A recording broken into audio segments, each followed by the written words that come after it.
నా అన్వేష్కి నాకు గొడవ ఏమీ లేదండి. ఆయన మరి నా మీద ఎందుకంత కోపం తెచ్చుకున్నాడో తెలీదు. నా కంటెంట్లో ఏదో జరిగే ఉంటుంది, చిన్న చెప్పండి, క్లిప్పింగ్ ఏదో కట్ చేసి నా మీద కౌంటర్ వీడియో చేశారు. అవును, నేను ఆయన ఏం అనలేదండి. పైగా నేను ఆయనకి మెసేజ్ చేసింది కూడా, అన్నయ్య నువ్వు ఎప్పటికన్నా మారాలి, నువ్వు మారతావని నేను ప్రేయర్ చేస్తున్నాను. చాలా మంది ప్రేయర్ ఉద్దేశంలో వారు రియాక్ట్ కావాల్సి వచ్చిందంటే ఏ అంటే ఏదో ఒక వీడియో చేశాను. రతన్ తాత గారు చనిపోయారు కానీ మంచి చేసినంత మాత్రాన దేవుని రాజ్యానికి వెళ్ళరు. వాక్యం సెలవిస్తా ఉంది, నీ నీతి క్రియలు నా ఎదుట మురుకు గుడ్డల వంటివి, కృప మూలంగా మాత్రమే ఒకడు రక్షించబడ్డాడనే మాట కనబడతా ఉంది. కాబట్టి ఆ మాటని నేను వీడియో రూపకంగా చేస్తే చూసారేడు రతన్ తాతయ్య నరకానికి వెళ్ళాడంట అనేటువంటి ఆ క్లిప్పింగ్ని కట్ చేసి, కరెక్టే కదా వారు మాట్లాడింది. ఏమిటి అట్లా మాట్లాడడం అది ఎంతవరకు సంకేతం? ఏమిటి క్లియర్గా వాక్యం సెలవిస్తా ఉందండి. నేనే మార్గాన్ని, నేనే సత్యాన్ని, నేనే జీవాన్ని, నా ద్వారాగా తప్ప తండ్రి దగ్గరికి ఎవరో వెళ్ళలేరు. నా ద్వారాగా నేనే వేని, నేనే మళ్ళీ నిత్య జీవాన్ని ఇచ్చేటువంటి వాడిని చెప్పేటువంటి మాట కూడా నిజం, అందుకే సత్యం అంటున్నాడండి. అంత క్లియర్గా చెప్తున్నప్పటికీ కూడా ఆయన నమ్మకపోవడం అనేటువంటిది మన చాయిస్ అండి. నమ్మితే ఖచ్చితంగా ఆ దేవుడు అనేవాడు ఉన్నాడు. ఆ దేవుడు ఎవరో కాదు కానీ ప్రభు అయిన యేసుక్రీస్తు వారు, ఆయన రావడం. మీరు ఆ రతన్ టాటా గారి విషయంలో ఏ విషయాన్ని వివరణ ఇవ్వదలుచుకున్నారు? అదే ఎందుకు వేరే రకంగా పోయింది? రతన్ టాటా గారిని నేను విమర్శించలేదండి. చాలా మంది అనుకుంటున్నట్టుగా ఆయన మంచి పనులు చేశారు కాబట్టి దేవుడు స్వర్గానికి వెళ్తారన్నట్టుగా వాళ్ళ చాలా మంది అభిప్రాయం. కానీ మంచి పనులు ఒక మనిషిని స్వర్గానికి నడిపించవండి. మంచి పనులు అనేటువంటివి ఒక మనిషిని స్వర్గానికి తీసుకుని వెళ్ళవండి. మళ్ళీ చెప్తున్నానండి, మీరు ఎంత మంచోళ్ళైనా, ఎంత నీతిమంతులైనా, ఎంత యథార్థవంతులైనప్పటికీ కూడా దేవుడు అనేటువంటి వాడు ఉన్నాడు. ఎందుకంటే ఆయన సాక్రిఫైస్ చేశాడు తన ప్రాణాన్ని. ఆ సాక్రిఫైస్ చేసిన ఏకైక దేవుని విశ్వసించడం బట్టి మాత్రమే మీరు దేవుని రాజ్యానికి వెళ్తారండి. అంతేగాని ఆ రతన్ తాత గారైనా మా మామయ్య గారు మళ్ళీ కాంట్రవర్సీలోకి పోతున్నారేమో అనిపిస్తుంది సార్ కొంచెం. దేని గురించి సార్? రతన్ తాత గారనే కాదు సార్, ఎవరైనానండి, ఎంత గొప్ప వ్యక్తి అయినా సరే క్లియర్గా వాక్యం చెప్తున్న మాట ఏంటంటే, ఇంత గొప్ప ఒక వాక్యం ఉంటుంది, ఆయన చనిపోయాడు పాపం మహానుభావుడు, ఎక్కడ ఉన్నాడో కానీ స్వర్గానికి వెళ్ళాలని కోరుకుంటున్నాం అని అంటారు మన వాళ్ళు. అంటే అది ఆ వాక్యం తప్ప అంటారా? వాక్యం తప్పు అంటలేదండి. ఒకనొక స్వర్గమే లేదంటున్నారు మీరు. ఒకనొక రోజున తీర్పు ఉందండి. అంటే నేను ఒక చిన్న క్లారిఫికేషన్ ఇస్తానండి. యేసుక్రీస్తు ప్రభువు వారిని నిజమైన దేవుడిగా ఒప్పుకోలేనంత మాత్రాన ఒప్పుకోలేని అందరినీ కూడా నరకానికి పంపిస్తాను అని ఎక్కడ బైబిల్లో లేదు. యేసుక్రీస్తు లేదండి. నన్ను దేవుడుగా చూడని వ్యక్తులు అందరు నరకానికి వెళ్తారు, లేదంటే వాళ్ళని అది చాలా మంది తప్పుగా తీసుకుంటున్నారండి. చాలా మంది చాలా తప్పుగా తీసుకుంటున్న కారణాన్ని బట్టి క్రిస్టియానిటీ బ్యాడ్ అవుతుందండి, యేసుక్రీస్తు ప్రభు వారు కూడా బ్యాడ్ అవుతున్నారండి. అవును, క్లియర్గా వాక్యం సెలవిస్తున్నటువంటి మాట ఏంటంటే, క్లియర్గా చెప్తున్నటువంటి మాట ఏంటంటే, ఆయన నమ్మి విశ్వసించి బాప్తీసం పొందుకున్నాం అనుకోండి, ఖచ్చితంగా రక్షణ ఉందండి, తీర్పు ఉండదండి, వచ్చేటువంటి శ్రమకాలం అనేది ఉందండి భూమి మీద. బైబిల్లో నన్ను దేవుడిగా చూడని వ్యక్తుల్ని చంపేయాలి అనే రకంగా ఎక్కడ వ్యాఖ్యలు లేవా? లేదండి. లేదండి. అది వాక్యం అర్థం కాక చాలా మంది. ఒకసారి నేను మీకు పంపించిన పీడిఎఫ్లోనే అది ఉంది, ఒకసారి చూసి క్లారిటీ ఇస్తారా? ఒకసారి చదువుతారా? ఏంటండి అది? నేను చెప్తాను. ఆ వచ్చిన ఒకసారి నాకు చూపించండి సార్, ఖచ్చితంగా నేను మీ ఫోన్లో ఆన్ చేయండి అది. ఎందుకు ఈ బైబిల్ మీద కొన్ని వచనాలు మాత్రమే పాయింట్అవుట్ చేసి మనం మాట్లాడుకుంటున్నామండి? నాకు అర్థం కాలేదండి. ఈ బైబిల్ వచనాలు ఇందులో ఇప్పుడు దాదాపు ఎన్ని ఉన్నాయి? ఇందులో ఒక 40 వరకు ఉండుంటాయి. ఎందుకు ఇందులో ఉన్నాయి అన్నీ కూడా ఇవి అన్ని కూడా దేవుని అనుగ్రహంతో ఉన్నదే కదా, బైబిల్లో ఉన్నవే. అంటే దీన్ని అన్నిటి దేవుడే దీనికి సమానం అని చెప్పి మీరు నమ్ముతారు కదా? దేవుడే. అప్పుడు మీరు నాకు ఒక 5 minutes ముందు ఇవి నాకు చూపించారు, వీటన్నిటికీ మీరు సమాధానం ఇవ్వాలన్నారండి. అవును, ఇవ్వడం ఏంటండి, 2 years బ్యాక్ వీటన్నిటి మీద నేను వీడియోస్ చేసేసానండి, అన్నిటికీ జవాబులు ఇచ్చేసాను, ఇంకా కొత్తగా ఎన్నో ఉంటే అడగండి అన్నానండి. ఏదన్నా బైబిల్ మీద కొత్తగా మీరు ఇవన్నీ కూడా వాస్తవాలేనా? 100కి 100% వాటి యొక్క వివరణ ఇచ్చానండి. అంటే దాన్ని అర్థం చేసుకోలేని కారణాన్ని బట్టి బైబిల్ తప్పుగా కనబడుతుందని దాని గురించినటువంటి చక్కటి వివరణ ఇవ్వడం జరిగింది. మన ఛానల్లో చాలా వీడియోస్లో కూడా ఉందండి. మీకు ఏదన్నా అలాంటివి ఏమన్నా ఉంటే ఖచ్చితంగా మాట్లాడుకోవచ్చు. అసలు ఎందుకన్నా బైబిల్ పరిశుద్ధ గ్రంథం అని అంటారు, ఏ రకంగా మీకు పరిశుద్ధం అనిపించింది? ఏంది అసలు ఏంటంటే నాకు అర్థం కాలేదండి. బైబిల్ పరిశుద్ధ గ్రంథం అంటారు. పరిశుద్ధ గ్రంథం అంటే ఆ గ్రంథానికి ఆ పేరు ఎందుకు వచ్చింది? అందులో ఉన్న విలువైన పాయింట్స్ ఏంది? మీరు ఆ రకంగా ఎందుకు నమ్ముతున్నారంటే, బైబిల్ యొక్క ఆవిర్భావం కావచ్చు, బైబిల్ యొక్క ముగింపు కావచ్చు, మొదటి నుంచి ముగింపు వరకు కూడా రాయబడిన ప్రతి మాట కూడా దేవుని మూలంగానే రాయబడింది. దేవుడి మూలంగానే. అందులో ఆకాశము భూమి గతించిపోద్ది కానీ నా మాట మాత్రం గతించిపోదని చెప్పి క్లియర్గా వాక్యం కూడా సెలవిస్తూ ఉందండి. క్లియర్గా బైబిల్ అంతా కూడా పరిశుద్ధుడైన దేవుని మూలంగా దేవుని యొక్క కార్యాలతో నింపబడింది కనుక అది పరిశుద్ధమైందండి. పైగా ఆ బైబిల్ని హృదయపూర్వకంగా పరిశుద్ధాత్మ దేవుని యొక్క సహాయంతో కానీ మనం దాన్ని ధ్యానించగలిగితే ఎలాంటి పాపాత్ముడినైనా సరే పరిశుద్ధుడిగా మార్చగలిగేటువంటి ఏకైక గ్రంథం అండి అది. పరిశుద్ధ గ్రంథం అది. ఎలాంటి పాపాత్ముడినైనా మార్చగలిగేటువంటి పరిశుద్ధ గ్రంథం అది. నన్ను మార్చింది, నాతో పాటుగా చాలా మందిని మార్చినటువంటి పరిశుద్ధ గ్రంథం. సకల పాపాలకి కూడా నివారణ ఔషధము ఆ గ్రంథం మాత్రమే. ఇప్పుడు సైన్స్ కూడా ఒకనొక రోజుకి వచ్చేటప్పటికి బైబిల్ దగ్గరే, బైబిలే వాస్తవం అని, బైబిల్లోనే ఎన్నో జవాబులు సైన్స్ కూడా పొందుకుందండి. అందులో ఉన్న ప్రతి ఒక్క వాక్యం కూడా బైబిల్ దేవుడు పరిశుద్ధుడండి, అందుకు పరిశుద్ధ గ్రంథం అని చెప్పబడిందండి. ఒక మిత్రుడు ఒక ప్రశ్న పంపించిందండి, నేను కంప్లీట్ చేశానండి. బైబిల్ దేవుడు మాత్రమే పరిశుద్ధుడండి, అందుకే బైబిల్లో క్లియర్గా ఉంది ఆయన పరిశుద్ధుడు, పరిశుద్ధుడు. అదొక కారణం. రెండోది, బైబిల్లో ఉన్నటువంటి అనేక సందర్భాలు, అనేక మాటలు, అనేక లేఖనాలు, అనేక అద్భుతమైన కార్యాలు పరిశుద్ధుడైనటువంటి దేవుడు మూలంగా రాయించినాయి. అది రెండో కారణం. అదేంది మీరు మాటకు ముందు మాటకు తర్వాత పరిశుద్ధం అని ఎందుకు వాడాలి? ఆయన పరిశుద్ధుడు కనుక. ఇంకెవరో పరిశుద్ధులు లేరు, ఎవరో పరిశుద్ధులు లేరండి ఈ విషయంలో. ఎందుకంటే ఆయన డైరెక్ట్గా కౌంటర్ వేసాడండి. దమ్మున్న ఏ మనిషి అయినా సరే నాలో పాపాన్ని చూపించగలిగే వాడు ఉంటే నన్ను అడగండి అన్నాడు ఆయన. ఎవరన్నారండి? భూమి మొదలైన వరకు ఈ రోజు వరకు నాలో పాపం లేదని చెప్పగలిగే మగోడు ఎవరన్నా ఉంటే చూపించండి. ఎవరన్నా ఉన్నారని చూపి, నాలో పాపం లేదు, నేను పాపం చేయలేదు ఈ రోజు వరకు, నాకు పాపం అంటే తెలియదు అన్న కూడా ఎవరన్నా ఉంటే చూపించండి. కానీ ఆయన నాలో పాపం ఉంటే దమ్మున్న కూడా ఉంటే చూపించాను అన్నాడు ఆయన. ఆయన అంతలా కౌంటర్ వేసిన, అంత డైరెక్ట్ స్టేట్మెంట్ ఇచ్చిన ఒక్కరు కూడా ఆయనలో పాపం ఎతకలేకపోయారండి. అందుకు ఆ గ్రంథం పరిశుద్ధమైన గ్రంథం అయింది. అందుకు ఆ దేవుడు పరిశుద్ధమైన దేవుడు అయ్యాడు.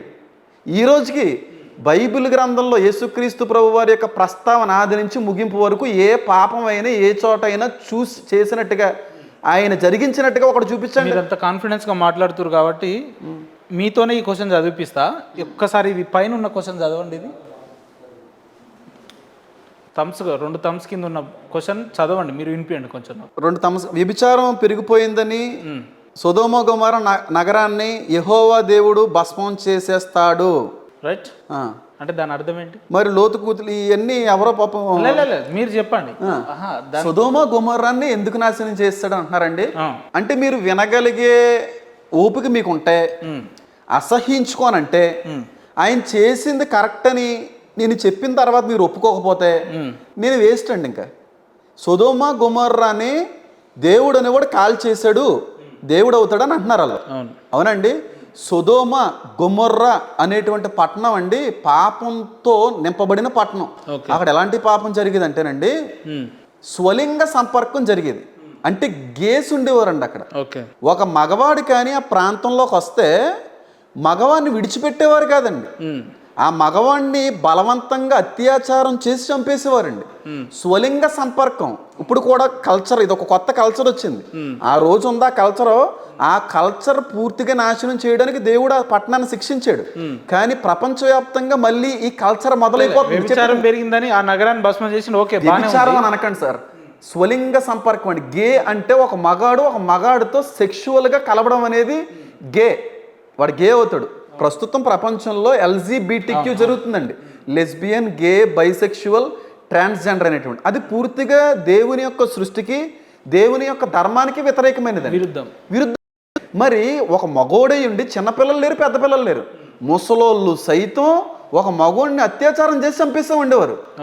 మరి అలాంటి పట్టణం వల్ల, అలాంటి ప్రజల వల్ల చాలా మంది చచ్చిపోయారండి. చచ్చిపోతున్నప్పుడు వాళ్ళ యొక్క ఆర్తనాదాలు దేవుని సన్నిధికి చేరేయని ఉందంట. బైబిల్లో రాయబడి ఉంది. వాళ్ళ మొర నేను విన్నాను కాబట్టి నేను నాశనం చేశాను అన్నాడు. పైగా మనం ఉన్నది చివరి రోజుల్లో ఎందుకు చెప్తున్నాను తెలుసా అండి, ఆ లోతు దినాల్లో సంభవించినట్టుగా జరుగునన్నాడు. అంటే లోతు దినాల్లో ఏం జరిగిందంటే గేయిజం జరిగింది, బైసెక్షువల్ ఆ కల్చర్ ఎక్కువ ఉండేది. ప్రస్తుత ప్రపంచంలో గే కల్చర్ ఎక్కువైపోతుంది. గే కల్చర్కి స్వాతంత్రత ఇవ్వండి అని చెప్పి చాలామంది ర్యాలీలు కూడా చేస్తున్నారు. కాబట్టి దీన్ని బట్టి మీకు అర్థం అవ్వాల్సిన విషయం ఏంటి తెలుసా, యేసయ్య ఏ మాట అయితే అన్నాడో చివరి రోజుల్లో ఏదైతే జరుగుతుంది అనడానికి ఎంతకంటే పెద్ద ఆధారం ఏంటండి? ఆయన అన్నాడు మనుష్య కుమారుడు వచ్చేదానికి ముందు లోతు దినాల్లా ఉంటాయి. ఇప్పుడు సొదొమ గొమొర్రా అనేటువంటిది లోతు ఉన్న ప్రాంతం అండి. ఇప్పుడు అలాంటి గే కల్చర్ ఉన్న చోట, భయంకరమైనటువంటి ఆ పాపం జరుగుతున్న చోట చూస్తూ ఊరుకుంటారండి? ఒకవేళ వద్దులేండి, మిమ్మల్ని నేను అనకూడదు, నాకు ఒక బాబు ఉన్నాడు, నాకు ఒక కొడుకు ఉన్నాడండి, నా కొడుకు ఒక వయసుకు వస్తున్నాడు, యవన దశకు వస్తున్నాడు. యవన దశకు వస్తున్నప్పుడు పోర్నోగ్రఫీయో అడల్ట్ మూవీసో ఇలాంటివి ఏమన్నా చూసేటువంటి పరిస్థితి కానీ ఎదురైంది అనుకోండి, నేను శిక్షిస్తానా శిక్షించనా, నేను దండిస్తానా దండించనా, అది పూర్తిగా తప్పురా అని చెప్పి కొడతానా కొట్టనా? కొట్టనా అండి? పోర్నోగ్రఫీ చూసేటువంటి పరిస్థితులు వస్తేనే ఒక తండ్రిగా మనం తట్టుకోలేకపోతున్నాం. అలాంటిది దేవుడు పురుషుణ్ణి స్త్రీని కలిగజేసింది ఇద్దరు భార్య భర్తలే ఉండాలండి. ఒక స్త్రీ పురుషుడి కోసం, పురుషుడు స్త్రీ కోసం. కానీ ఇద్దరు పురుషులు కలిసి సెక్షువల్గా కలవడం అనేది పూర్తిగా దేవుని యొక్క ధర్మానికి విరోధమైంది. కాబట్టి చూసాడు ఇంకా మారేలాగా లేరు అనేటువంటి పరిస్థితి వచ్చింది. పైగా పట్టణ ప్రజల వల్ల చాలామంది చచ్చిపోతున్నారు. చనిపోయిన వారి యొక్క మొర దేవుని సన్నిధికి వెళ్ళింది, పూర్తిగా నాశనం చేసి పాడేసాడండి. ఇప్పుడు ఆ కల్చర్ మళ్ళీ ప్రపంచవ్యాప్తంగా వస్తుంది. మళ్ళీ రాబోతున్నాడు, పూర్తిగా పాప సంబంధమైన వ్యక్తులందరినీ కూడా తుడిచి పెట్టేయబోతున్నాడు. మళ్ళీ రాబోతున్నాడు. ఎందుకంటే మీరే అన్నారు, ఎవరో పంపించారండి, అది బైబిల్లో ఉన్నదే. పైగా ఏదైతే మీరు ఇప్పుడు కోట్ చేసి మాట్లాడారో అది జరుగుతుంది మళ్ళీని, నేను వచ్చే సమయంలో యేసయ్య అన్నాడు ఆయన. మరి ఎంతకంటే పెద్ద ఆధారం ఏం కావాలి? ఆయనే దేవుడని చెప్పి, ఆయన నిజ దేవుడని చెప్పి నమ్మడానికి ఎంతకంటే పెద్ద ఆధారం ఏం కావాలండి? ఒక హిందూ మీకు పంపించారు నన్ను కౌంటర్ చేయమని, మరి ఆ కౌంటర్ చేసిన సబ్జెక్ట్ గురించి వేసే మాట్లాడాడు నేను వచ్చే ముందు ఈ కల్చర్ ఎక్కువైపోద్దని. ప్రపంచవ్యాప్తంగా ఉందా లేదంటారా? హిందూ ఏం పంపిండంటే ఆ నగరాన్ని భస్మం చేసిన వ్యక్తి చేస్తారా చేయరా అంటున్నానండి నేను. చేయడం తప్పు అంటారా మంచిదంటారా? తప్పే. తప్పు చేయడం, దాన్ని భస్మం చేసిన రైట్ బానే ఉంది. మరి లోతు తన ఇద్దరు కూతుర్లను కడుపు చేస్తాడు కదా, దాన్ని ఎప్పుడో ఎన్నోసార్లు అంతమంది మాట్లాడారు సార్. లోతు చేయలేదు సార్, ఆయన తాగేసి పడిపోతే ఆ బుద్ధిహీనరాళ్ళు ఇద్దరు కూడా ఇంకా మనుషులు అనేటువంటి జాతి ఉండదేమో, మగాడు అనేటువంటి వాడు కనబడ్డేమో, మనం సంతానోత్పత్తి జరిగించాలని త్రాగకపోతే వీళ్ళకి కన్విన్స్ అవ్వడని మత్తుల్ని చేసి ఆ తండ్రితో పాపం చేసిన దౌర్భాగ్యురాలు ఇద్దరు కూతుర్లు. ఆయన పరిశుద్ధుడు. ఏవైనా రెండు తప్పే కదా. ఎవరో లోతు చేయలేదండి తప్పు. అందుకే ఈ ఇద్దరు కూతుర్ల నుంచి వచ్చినటువంటి జనాంగాన్ని దేవుడు ప్రజల్లో చేర్చుకోలేదండి, ఆయన కొట్టేశాడు బయటికి. వీళ్ళిద్దరు చేసిన తప్పును లోతు మీదకి ఎలా అంటారండి? ఎవరో చేసిన తప్పును మిమ్మల్ని నన్ను అంటే ఎలా కుదిరితే సార్? ఆయన తప్పు చేయలేదు సార్. అన్న హేమనన్న, ఈ చిన్న చిన్న వ్యాఖ్యల్ని కాదు, ఒకటే క్వశ్చన్ అడుగుతా. ఎందుకు ఒక నికార్సైన ఒక హిందూ కావచ్చు, లేదంటే ఒక ముస్లిం కావచ్చు, ఎవరైనా మతం మారాలనుకునే వ్యక్తులు బైబిల్ని ఎందుకు ఆరాధించాలి? మా దాంట్లో లేని గొప్పతనం ఏంటి, బైబిల్లో ఉన్న మంచితనం ఏంటంటే ఏం చెప్తారు? నాకు అర్థం కాలేదండి. నేను ఎగ్జాంపుల్ ఉన్నా అండి, నేను ఒక హిందువుని, మీరు ఒక హిందూ, మతం మారాలనుకుంటున్నా. మీరు మతం మారాలనుకోవడమే ఫస్ట్ తప్పండి. ఆ పదమే కనెక్ట్ అవ్వదండి. రైట్, మతం మారాలనుకోవడం తప్ప. పూర్తిగా మతం అనేటువంటి దాన్ని క్రైస్తవ్యంతో లింక్ చేయకండి. నేనే మార్గాన్ని అని ఆయనే చెప్తున్నప్పుడు ఆ మార్గం అనేటువంటి పదాన్ని తీసేసి మతం అని యాడ్ చేసింది మనుషులండి. అవును, మతాన్ని స్థాపించడానికి ఆయన రాలేదండి. మతాన్ని స్థాపించడానికి ఆయన వచ్చుంటే ఆయన మత పెద్ద అవుతును. మత పెద్దగా చేయలేదండి. చాలా మఠాధిపతుల్లాగా పెద్ద పెద్ద మత సంస్థలు ఆయన నిర్మిందుడు. ఆయన మతాన్ని నిర్మించడానికి రాలేదండి, మార్గాన్ని సరళం చేయడానికి వచ్చాడు. ఆ మార్గం ఎక్కడికి అంటే దేవుని దగ్గరికి, పరలోకానికి, మీరు అంటున్నట్టుగా స్వర్గానికి. ఆయన ద్వారాగా మాత్రమే స్వర్గానికి చేరగలము. ఆయన్ని నమ్మి దేవుడిగా కానీ మనం చనిపోతే దేవుని దగ్గరికి వెళ్తామండి. నమ్మకుండా పొద్దున్న లేస్తే క్రిస్టియన్స్ మమ్మల్ని మతం మారుస్తున్నారు వాళ్ళకి బైబిల్ తెలియదు సార్. నేను అదే అంటున్నానండి, మతం అనేటువంటిది క్రైస్తవ్యానికి మతంతో పోల్చినట్టుగా బైబిల్లో ఒక రెఫరెన్స్ చూపిస్తే నేను మాట్లాడడం మానేస్తాను సార్. బైబిల్లో మతం అనే పదం ఉండదు. మతం అనేటువంటిది క్రైస్తవ్యంతో సంబంధం లేదు, సంబంధం ఉంది అన్నట్టుగా ఒక రెఫరెన్స్ చూపిస్తే నేను మాట్లాడడం మానేస్తాను. ఆయన వచ్చింది మతాన్ని స్థాపించడానికి అన్నట్టుగా కానీ, క్రైస్తవ్యం అనేటువంటిది మతం అని కానీ బైబిల్లో ఏ వచనం చూపించినా నేను మాట్లాడడానికి ఇంకా అర్హుని కాదని మానేసుకుంటాను సార్. నేను ఎక్కడ చూసినా మార్గమో చాలా క్లియర్గా. ఏంది మార్గానికి మతానికి ఏంది డిఫరెన్స్ సార్? మతం అనేటువంటిది మనుషులు పెట్టింది సార్. మతం అనేటువంటిది మనుషులను గుంపుగా చేస్తుందండి. మతం అనేటువంటిది ఆ మనుషులకి సరిహద్దులు కలుగు చేస్తుందండి. మార్గం అనేటువంటిది స్వేచ్ఛనిస్తుందండి. స్వేచ్ఛ ఉందండి దేవుల్లో. నువ్వు రావాలన్నా రాకూడదన్నా నీ ఇష్టం అది. రావడం రాకపోవడం మీ ఇష్టం, అది వస్తే రక్షించబడతావు, రాకపోతే 7 సంవత్సరాలు భయంకరమైన మహాశ్రమలు జరుగుతాయి. అంటే 1335 రోజులే భయంకరమైన శ్రమలు. అంటే అమాయకమైన ప్రజల్ని భయభ్రాంతులకు గురి చేస్తున్నట్టే కదా, రాకపోతే ఈ ఈ రకంగా జరుగుతాయని చెప్పడం ఎంతవరకు కరెక్ట్? అమాయకమైన ప్రజల్ని భయభ్రాంతులు చేస్తున్నట్టుగా మీకు అనిపిస్తుందేమో. కోవిడ్ వ్యాక్సిన్ వేసుకోకపోతే చచ్చిపోతారు అనడం భయపెట్టడం అంటే ఇది కూడా భయపెట్టడమే. అట్లెట్లా? పోలియో వ్యాక్సిన్ వేయించుకోకపోతే కాళ్ళు చేతులు పడిపోతాయి అని అనడం అనేది భయపెట్టడం అయితే ఇది కూడా భయపెట్టడమే. మీ మేలు కోరి, మీ మంచు కోరి, మన పిల్లలు బాగు కోరి వ్యాక్సిన్ వేయించుకోండి అని చెప్తాను తప్ప భయపెట్టడం ఎందుకు అవుతుంది సార్? అది భయపెట్టడం ఎందుకు అవుతుంది సార్? కాదండి. నేను అదే చెప్తున్నాను సార్. క్రీస్తుని అపార్థం చేసుకున్నారు, క్రైస్తవ్యాన్ని అపార్థం చేసుకున్నారు, అన్నిటికీ మించి బైబిల్ని అపార్థం చేసుకున్నారండి. బైబిల్ని అపార్థం చేసుకున్న కారణాన్ని బట్టి బైబిల్ తప్పుగా కనబడుతుందండి. బైబిల్ని అర్థం చేసుకున్నటువంటి వ్యక్తుల దగ్గరికి వెళ్ళి మీకున్న సందేహాలు కానీ తీర్చుకుంటే చాలా అద్భుతంగా కనబడుతుందండి లేఖనం అనేది. బైబిల్ అనేది తప్పుగా కనబడడంలో కారణం ఏంటంటే దాని మీద ఒక సరైన అవగాహన లేదు.